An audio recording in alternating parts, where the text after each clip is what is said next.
Hello again. After a bright start, it's now largely grey skies for many of us, and that cloud bringing damp weather for the rest of the day.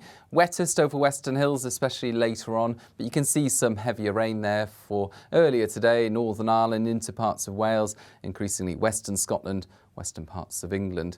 Showery rain elsewhere to the south and the east, clinging on to some brightness for northeast Scotland, and in fact a fine day to come for the Northern Isles.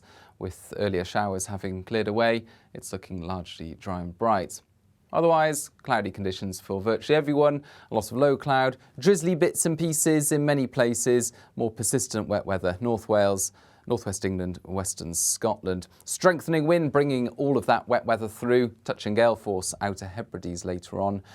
The wind is bringing in milder air, but I suspect it will take most of the day for that to be felt. It's staying reasonably chilly, particularly once the rain sets in central and eastern areas. You can see how the rain crosses the country in bits and pieces, by and large, southern and eastern areas, but it sticks there for Northern Ireland, southern and southwest Scotland, northwest England, much of Wales overnight, brought in by that strong and relatively humid wind. It's going to pile up over the hills, and of course in these areas we don't want more rain. Yellow warnings in force. A mild night nevertheless, with that wind helping to stir the air up. Cold in the far north of Scotland, where we're on the other side of this weather front. The front lingers across southern Scotland, Northern Ireland, northern England, Wales and the southwest for a time during the morning. Some heavy rain as it clears through, some snow on the back edge for northern England's hills and southern Scotland's hills. But a lively feature as it glides into East Anglia in the southeast, a narrow band of intense rainfall and strong gusty winds, followed by a sharp temperature drop as it exits, and brighter skies following for many by the end of Thursday afternoon, but frequent showers, lively showers, hail, thunder, sleet, hill snow or even snow to lower levels for the north and the west of Scotland. The snow piling up over the hills in that cold air, and it will feel cold once the front moves through, temperatures dropping during the day on Thursday.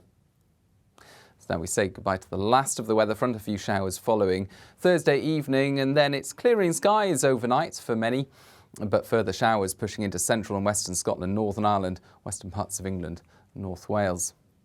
Tight isobars there indicate increasingly windy conditions heading into Friday, and these weather fronts topple into northern Britain, thickening up the cloud at the start of Friday. Meanwhile, a bright start elsewhere, southern and eastern parts of the country, some sunshine first thing, but increasingly it's another day in which clouds thicken and grey skies appear.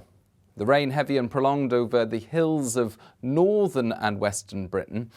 At first it's northern England northwards, and then more and more so across parts of Wales. A strong wind and a wind warning in force for northeast England, southeast Scotland. As it bounces over the hills, 65-mile-per-hour gusts could cause disruption. But the rain mounting up, and northern England becomes a focus for concern Friday and into the weekend because of successive areas of rainfall.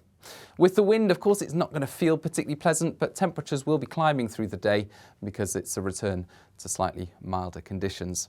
A lot going on over the next few days, never mind the weekend. Some disruptive weather likely and weather warnings in force. You can, of course, keep up to date by following the Met Office on social media, heading to the website or downloading the app. Bye-bye.